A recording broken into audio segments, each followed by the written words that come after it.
I have the distinct pleasure of introducing our speaker this afternoon. But before I do that, and along with my colleagues from St. Louis, I want to say how great it is to be here in Washington, D.C., and a part of a reconnection of sorts of both the Brookings Institution, but also our two cities of St. Louis and Washington, D.C. I also want to say hello to my colleagues and our students back home in St. Louis. We're streaming live, and we're very excited that they're listening in on today's amazing conversations. I also wanted to mention that in many ways this event here today started for us back in November with the University Symposium on Sustainable Cities that was opened days after Sandy hit Lower Manhattan by Bill McKibben. And he gave us a very moving example of his work as an early writer for The New Yorker, traveling the subway stops of Lower Manhattan and seeing those photographs of that amazing event happen, and reminding us that he had written a book on climate change 25 years ago. A pretty amazing event.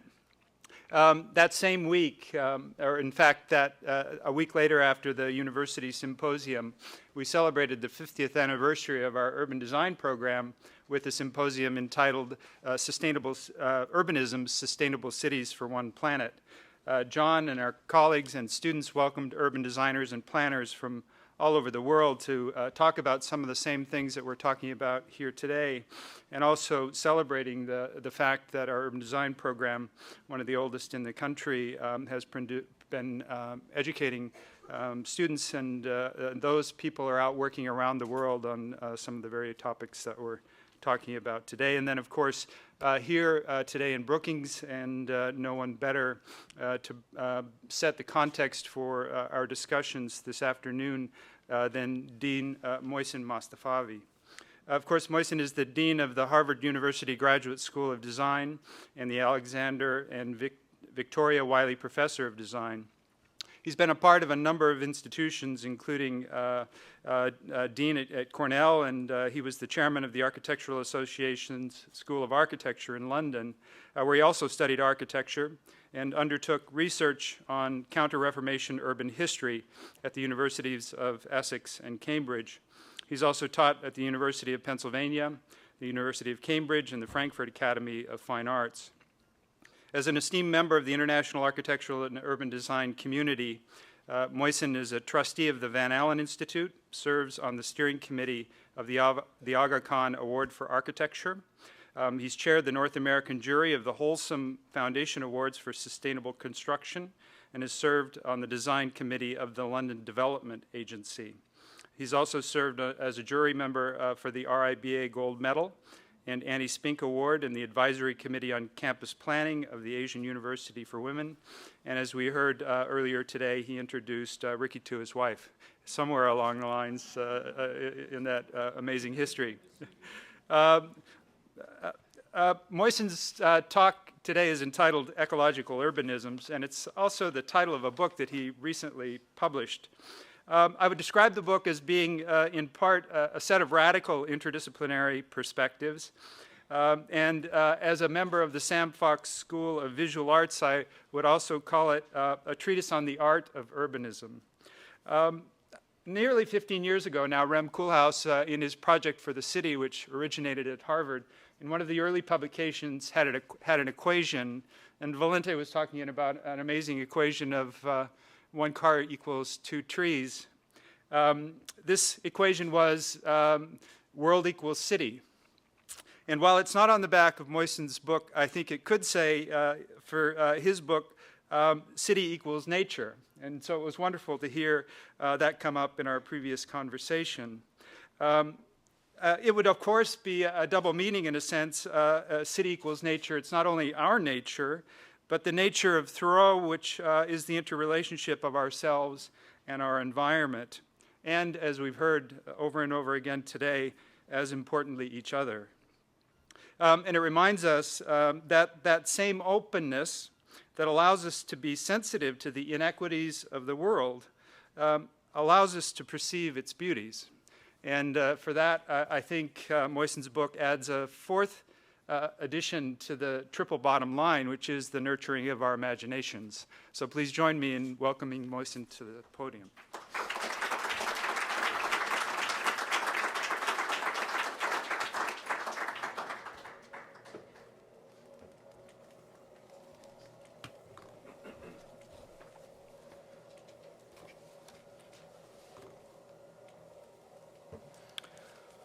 Good afternoon.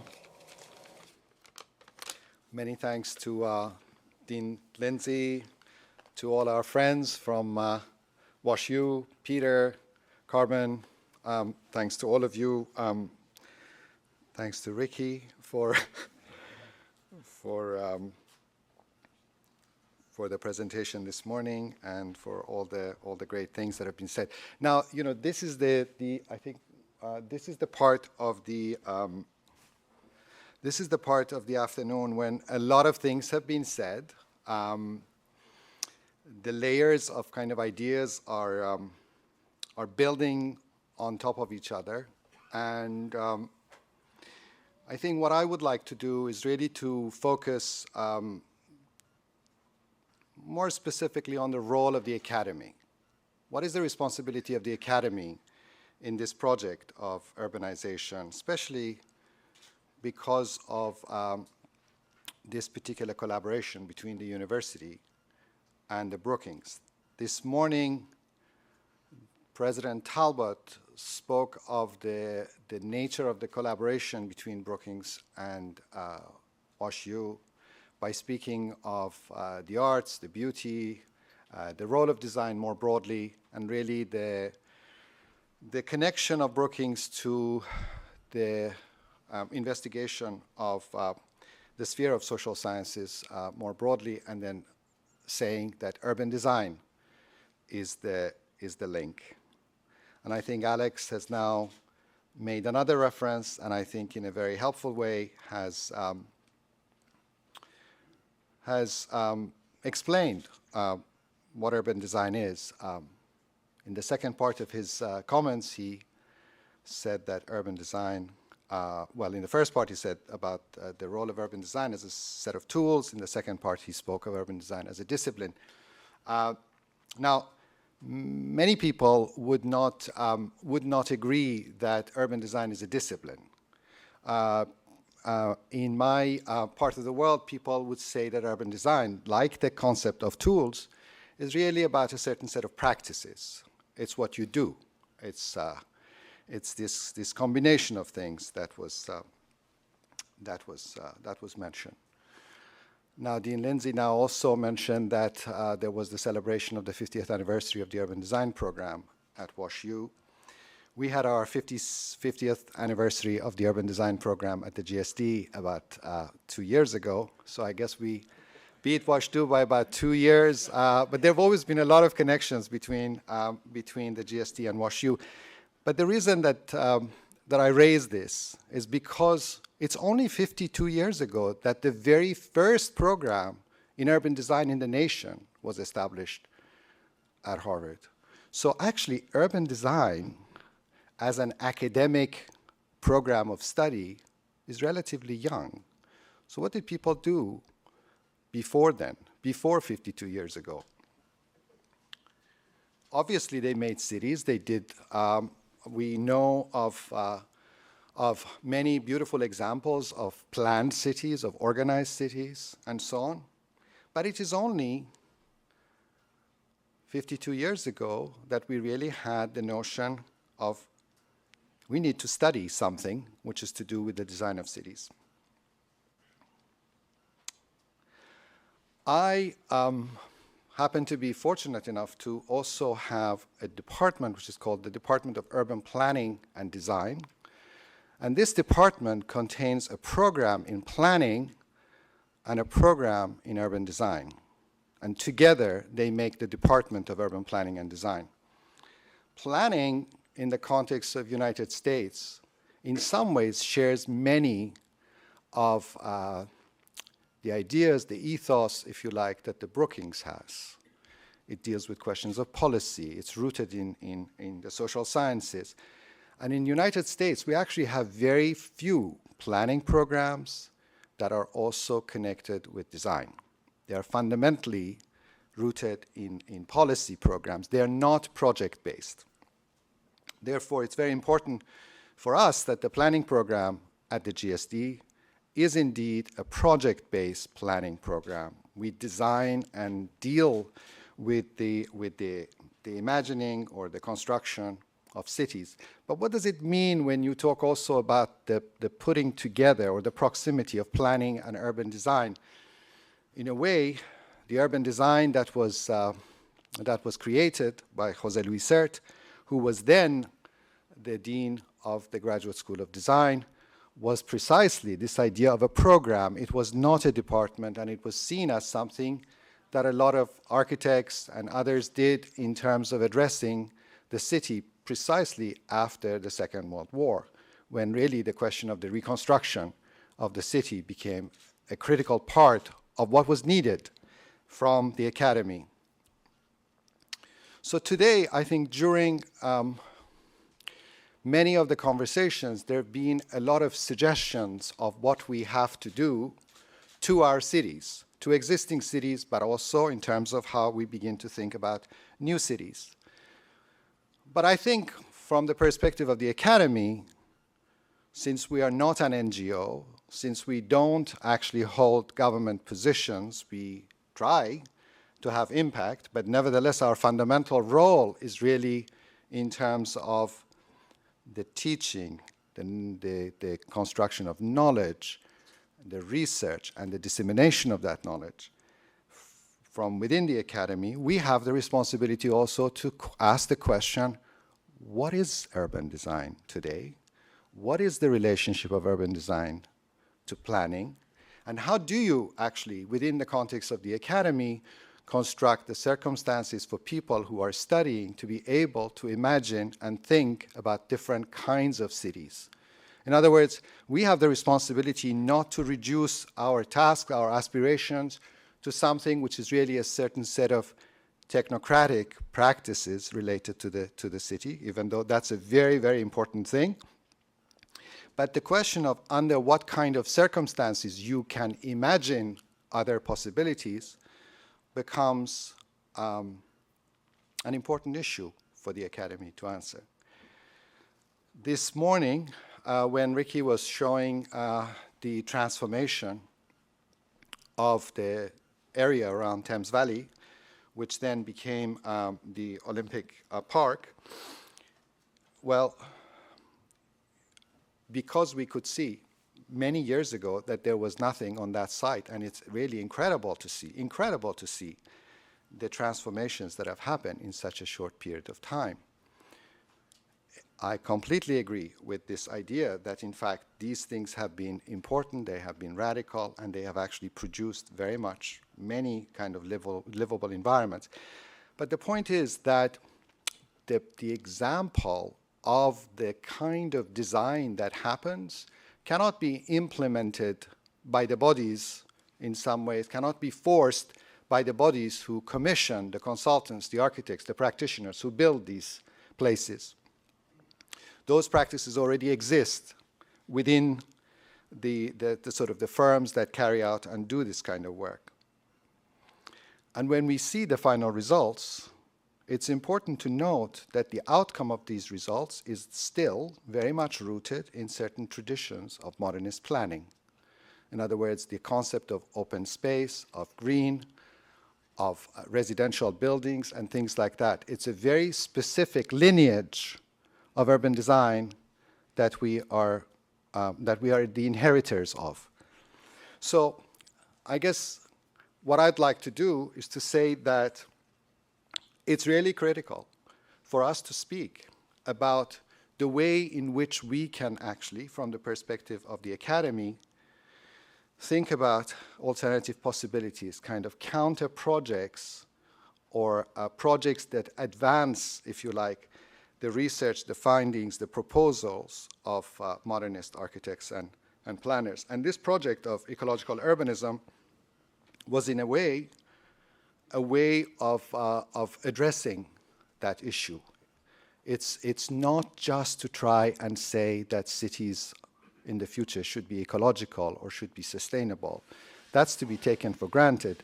But it's asking the question, if we are going to think through the framework of ecological practices and think about cities, what how does it act? How does it work as a catalyst in order for us to really imagine a different kind of city? Of course, it's important for those cities to be more equitable. Of course, it's important for those cities to have to utilize less energy and so on. But actually, is this city going to have a different environment? Is it going to have different shape? Are the forms of buildings going to be different and so on?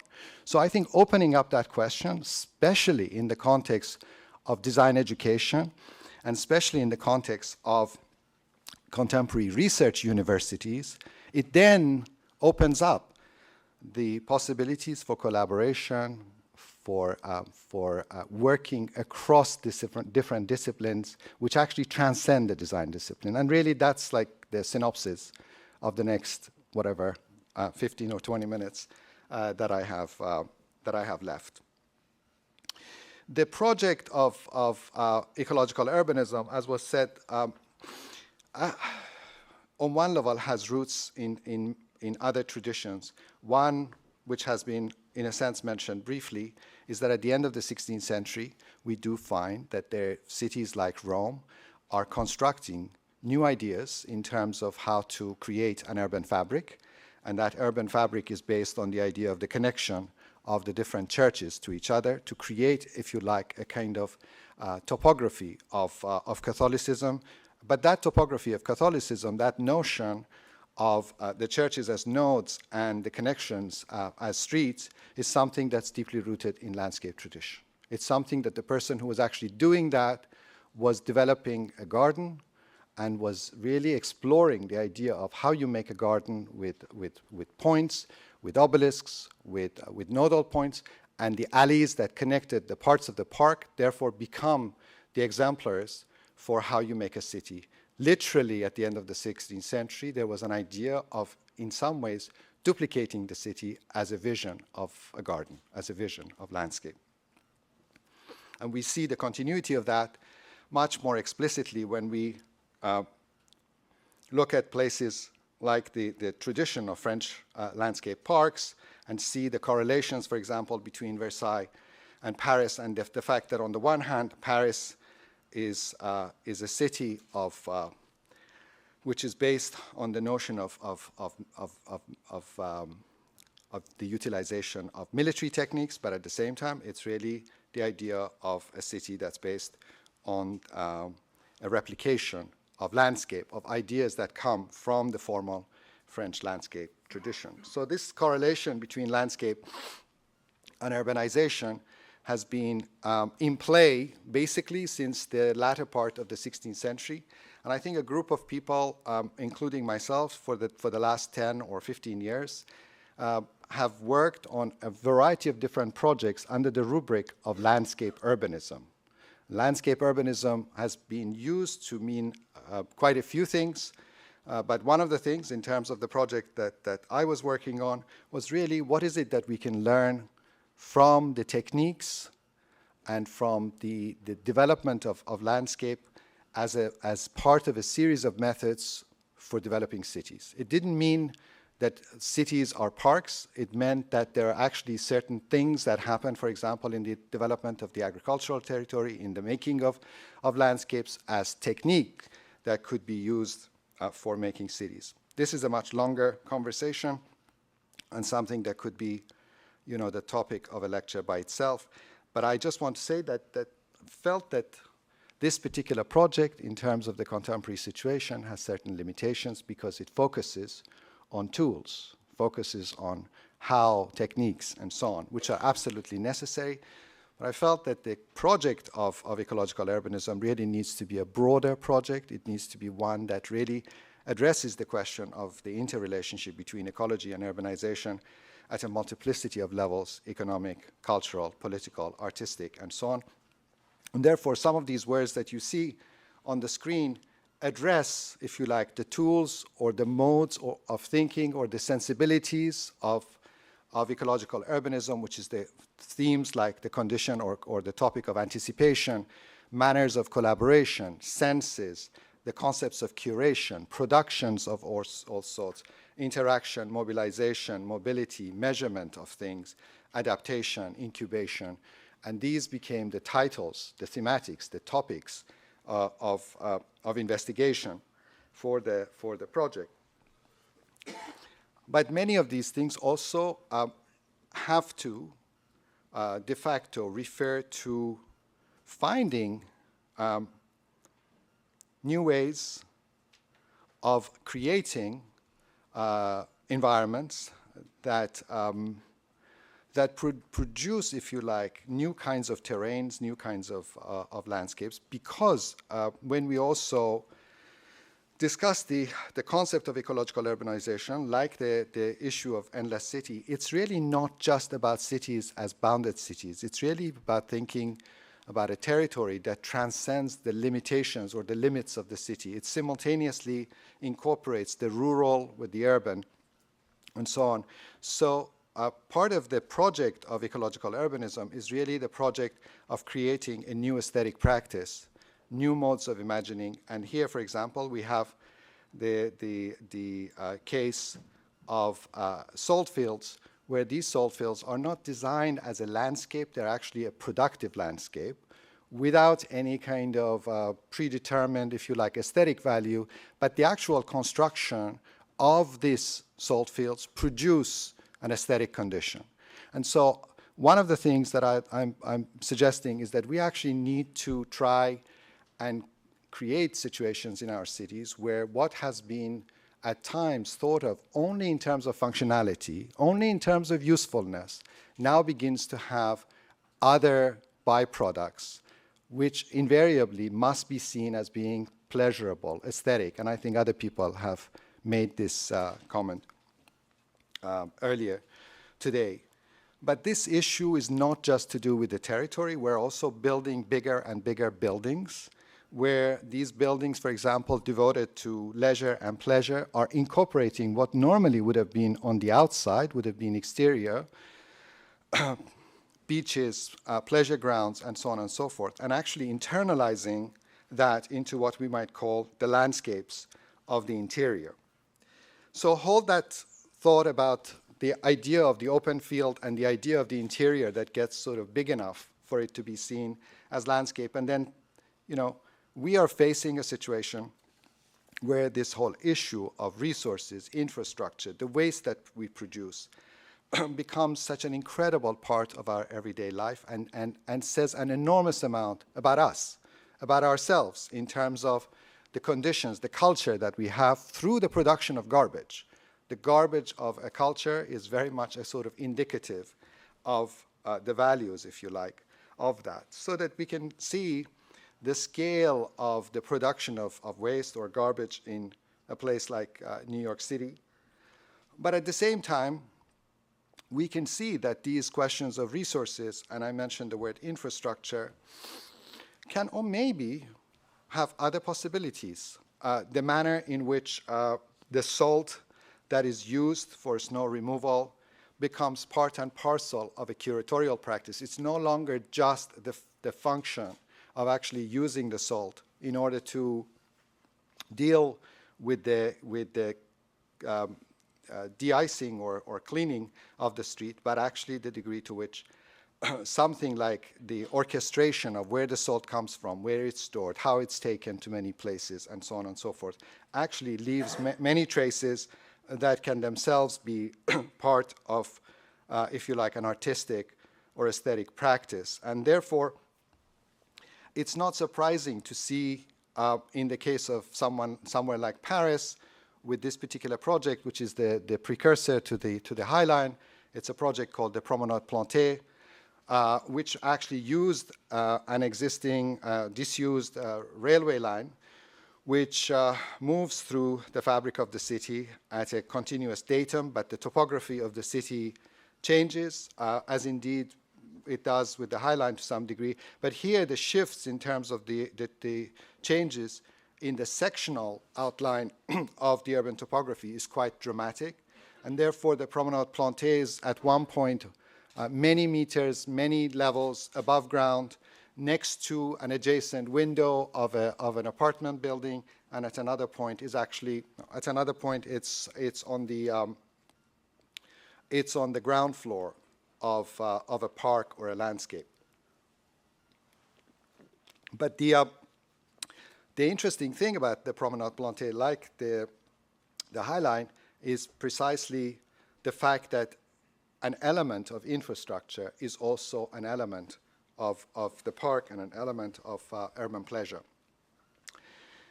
The other issue that I think is probably important to put on the table is that when we talk about urban design, in many ways, a lot of the time we're talking about the notion of middle scale, if you like. Urban design relies on one level on these concepts of processes and practices. On the other hand, urban design also relies on recollection. Recollection in the sense that urban design, if you look at urban design plans, they operate at a middle scale because what they do is that they're negotiating the space between the city and its architecture. This architecture is something that by the urban designer to some degree, and this may be a controversial thing to say, but to some degree is already given. It's a sort of pre-existing condition of architecture. It's of course not a design. It's not quite clear that that building will be precisely the building that has been placed on the map, on the site plan. But nevertheless, it is based on the designer's somehow reflections or recollections of a certain set of buildings that they might wish to have as part of that master plan. Therefore, this middle scale suggests that urban design on one level always deals with a pre-existing architecture, always deals with an architecture that has been, and in that sense, there is always a certain degree of nostalgia involved in these operations of urban design. So if we want to make urban design radically different, we really also have to address the question of scalar differentiation within urban design. The Japanese firm Atelier Bawa have worked on a variety of projects which could be seen as kind of micro-urbanism, really dealing with the concepts of small-scale elements of urban infrastructure. They have equally dealt with the rethinking or the reconfiguration of the Japanese house, where the section of the house, which by US standards are minute, become extremely dense and extremely rich in terms of what they actually offer on the interior. Unfortunately, because of time, we can't get into the details of this. But take my word that this idea of scalar differentiation, of really dealing with both small-scale things and large-scale terrains of territories, in order to redefine the middle scale, is something that is really imperative for us to think about. And I could sort of relate this also, for example, to the Mercedes-Benz building, or to the way in which, when we talk about the question of ecological urbanism, we're also really thinking at a much more sensory, bodily level of city architecture and the interior, where the whole discussion of architecture shifts from the recollection of what we see as images, the legibility, the imageability of the city. And I'm emphasizing this because in the US, we have inherited now, after the modern traditions, a different tradition, if you like, which is the tradition of new urbanism, which is fundamentally based on this concept of imageability or legibility of the urban. Therefore, I think it's important or interesting to really think about the question of thermodynamics, of the thermal, of the environmental, also as something which is more to do with our tactile, sensory qualities of our bodies, and therefore we need to really spend more time thinking about interiors and the small scale as much as we think about the large scale, if we're thinking about ecological urbanization, if we're thinking about sustainable cities. And this is obviously something that led to, for example, this question of what about the inside? What do we think about the inside? We don't spend anything like enough time as architects really worrying about or thinking about interiors, even though many architects who within the academy are designing object buildings and large-scale buildings actually end up doing or spending a large part of their careers doing interiors. Therefore, I think there is something that we can learn from certain traditions, for example, again, of Japanese architectural practice. Here's the work of the Japanese architect Shinohara with some of his projects from the 60s and 70s that really focused on the quality, the character of the interior. It's not so much about just the design of the house as it is about the relationship between that design and really the kind of life that happens inside those houses. And anyone who's seen the work of the Japanese film director Yasujiro Uzu. Uzu was a director that made some beautiful, beautiful films. He focused very much on this idea of the filming, the idea of the interior, the inside as a setting. So these are some of the drawings that he was making for a film where you can see, for example, always this relationship between the figure, the room outside, the concept of threshold, the relationship of figures to each other, and so on and so forth. You might think maybe there is no, what is the relevance of cinema? What is the relevance of film? What is the relevance of Uzu to architecture? But I'd like to argue that, in fact, in such images, you immediately begin to implicate the body. You begin to implicate the user, the person who's actually benefiting or participating in some sense from the life, and therefore the kind of spaces or the quality of life that we have in our cities must be part of this project of how the urban designer or the architect is imagining the specificity of life that takes place in our cities. So more examples of how the Japanese are actually focusing in some ways. There are many architects all over the world who could be, but I'm just showing these images precisely to point out again the question of the necessity of scalar variation as part of the project of innovative metropolis, if you like. Despite all the enthusiasm, interest, the work that has happened on, for example, urban buildings, today we still really can't speak of too many significant examples of buildings that have combined the high-rise with, for example, productive landscapes, with green, in a way that is functioning. So this is an incredible challenge. If we're going to have really dense urban environments, how do we begin to also bring that aspect of the productive landscape, if you like, inside, within the building? There is more and more work that's being done on how we can utilize energy from various sources, and companies like Ove Arup and others have really started looking at this notion of the green facade to mean literally a facade made of greens, and the Patrick Blanc, uses the concept of the green in a much more sort of aesthetic fashion rather than in terms of the performative, functional way in which Arup do it. But actually, these kinds of topics and these sorts of issues of the interrelationship becomes relevant in terms of the manner of making buildings or making future cities. In the 1970s, there was an incredibly exciting French architect called Jean Renaudy.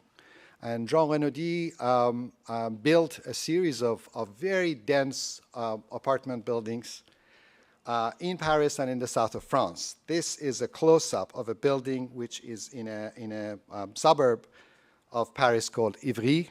And in Ivry, which is really a kind of very much a sort of working class part of the city, he built this building where one of the aspirations of the project was to maximize the amount of outdoor space that each apartment building had. In other words, he didn't want to do a modernist apartment building where everyone got a notional balcony. He literally wanted to create a diversity of outdoor spaces for the citizens, each one of them different.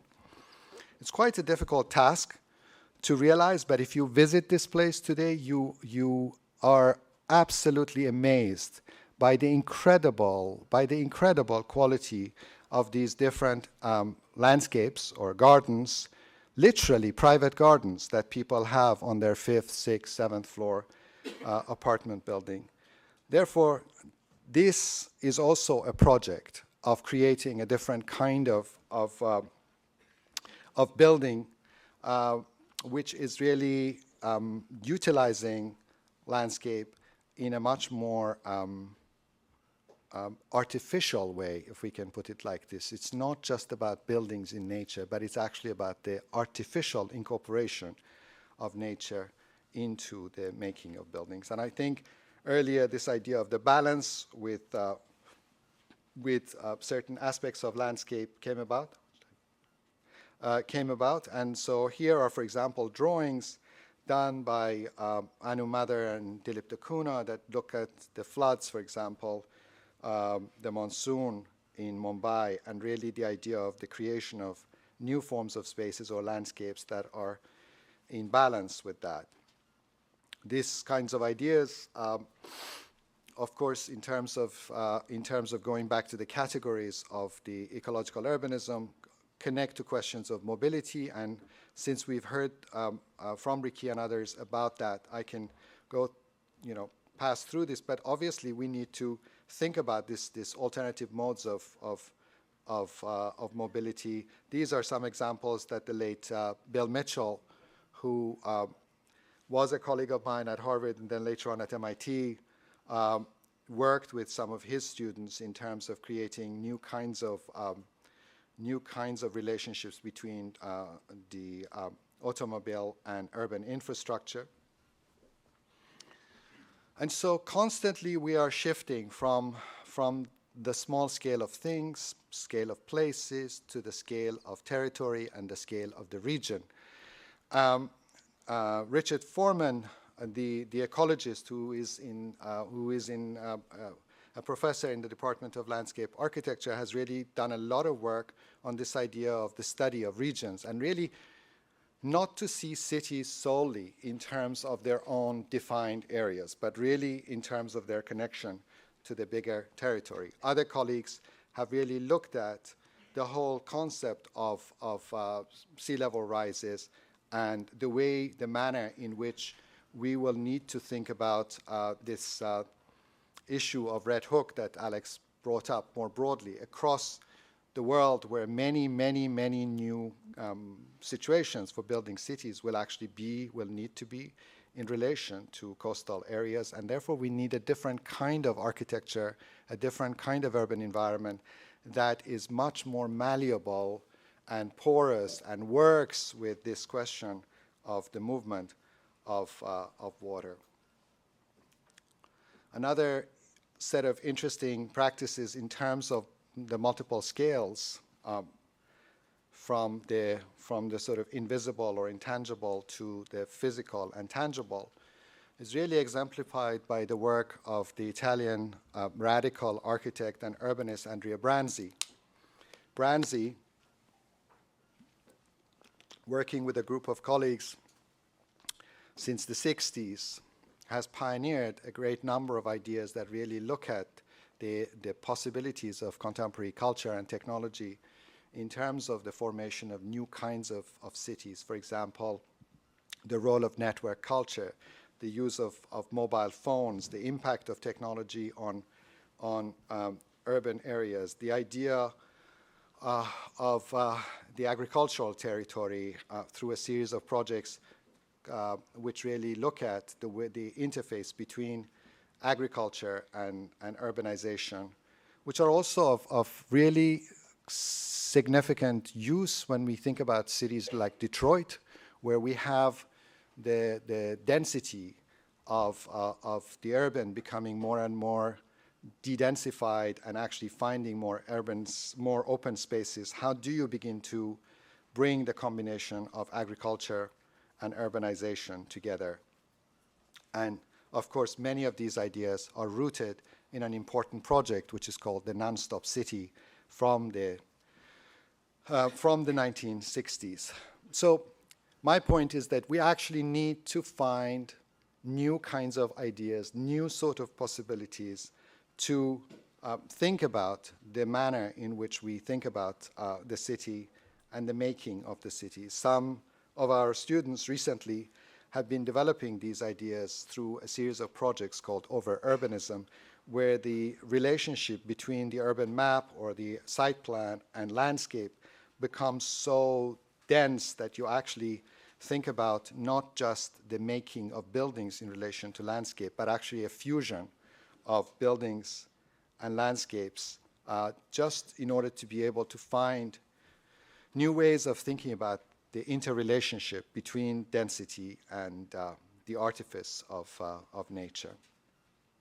These ideas need to go beyond the scale and study of the interior to really the study of the surfaces of buildings, their qualities. This is a project that was done in terms of the study of the building skin and sort of responsive building skin.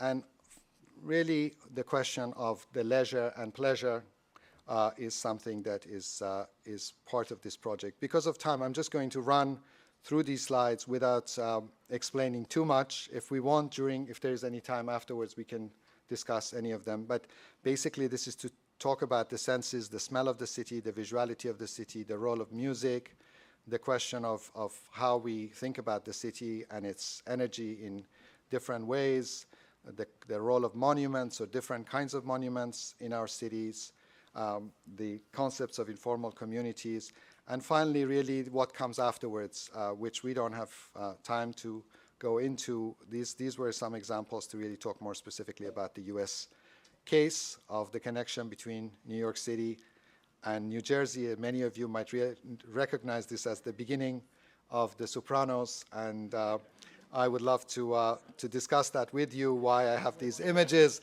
of The Sopranos, but maybe we can discuss that later. And basically my point is that after the discussion of ecological urbanism, this issue of the life that is lived in the cities becomes part and parcel of our material, of our project, of the way in which we think about the future of our cities through that understanding of life.